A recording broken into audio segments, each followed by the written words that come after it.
Hi, and welcome back to Cooking with Pusheta Creek Steaks. I'm Amanda Lifferton with Pusheta Creek Steaks, and this is Allie Muir with Grazon Catering.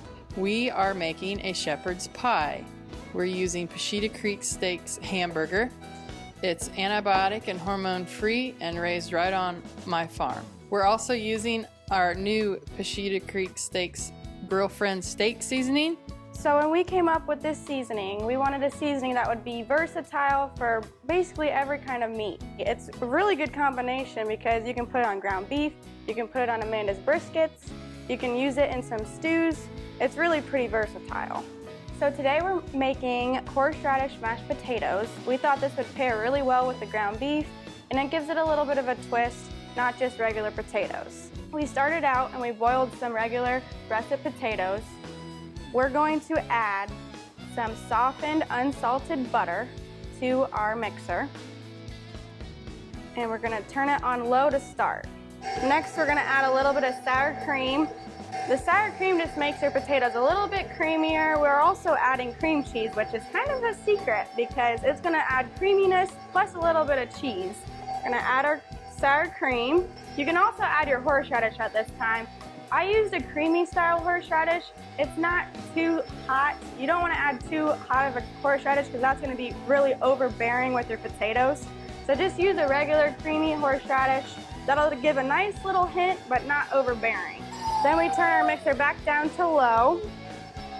We're going to slowly add in our cream cheese. You don't want it to splatter you. We're going to turn it back on low and add a little bit of salt and pepper, not too much. So our next step to our shepherd's pie, we're gonna cook our ground beef. So the ground beef we're using today is an 80-20 mixture. It's 80% lean muscle and 20% fat. It's an antibiotic and hormone-free product, which means that we do not feed any hormones or antibiotics.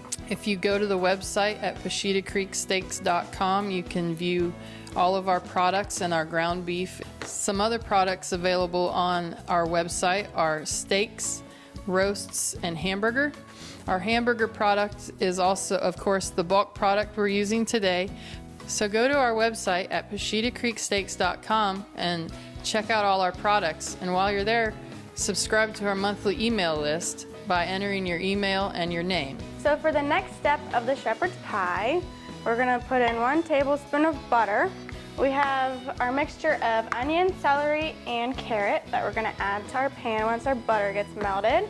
Okay, now that our vegetables are translucent and cooked down, we're gonna add our garlic. So next, we are going to add some unsalted butter.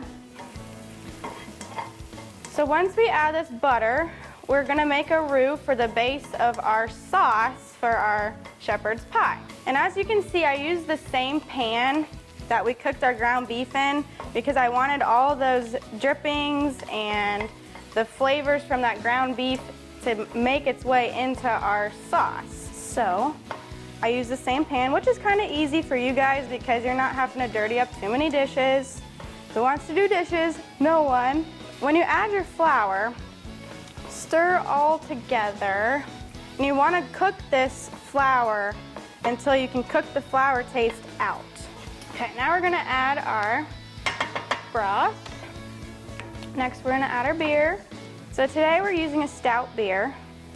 I do that because it adds a deeper, earthier kind of a flavor. It's gonna pair really well with that beef. Now that we've reduced our sauce, we're going to add some tomato paste. So once we add this tomato paste, we're adding tomato paste because it adds a little bit of acidity to the dish. It's gonna balance really well. It gives that deeper, kind of a deeper red color. After we get that all combined, we're gonna add a little bit of brown sugar. And you can find this recipe on Amanda's website, pushetacreeksteaks.com. All of her info's on there, all of her menu, all of her list of product. We're gonna add back our ground beef. We're gonna add our Worcestershire next. Next, we're gonna add corn and peas. So you can use different beef products in your shepherd's pie. Of course, here we're using hamburger. You can use a leftover roast and cut it up in chunks. We also have a stew beef that we sell that you can use. It's already pre-cut for you. If you really want to get fancy, you can use some of our brisket or even high quality steaks also. I'm gonna add a little bit of mozzarella cheese. We're gonna add back our horseradish mashed potatoes we made earlier. So next we're also putting a little bit of Parmesan cheese on top of the potatoes. I add Parmesan cheese to give me a really good crust on top, and it also gives a little bit more of a different texture. You get a little bit of a crunchier texture. So here's our final product, our shepherd's pie with Amanda's ground beef. Turned out really good. We just stuck it in a 400-degree oven for 20 to 25 minutes, and then we let that sit in the broiler for another 3 minutes to get that good crispy Parmesan cheese. And that does it for this edition of Cooking with Pusheta Creek Steaks. Go to our website, pushetacreeksteaks.com, for this recipe and more, and like us on Facebook.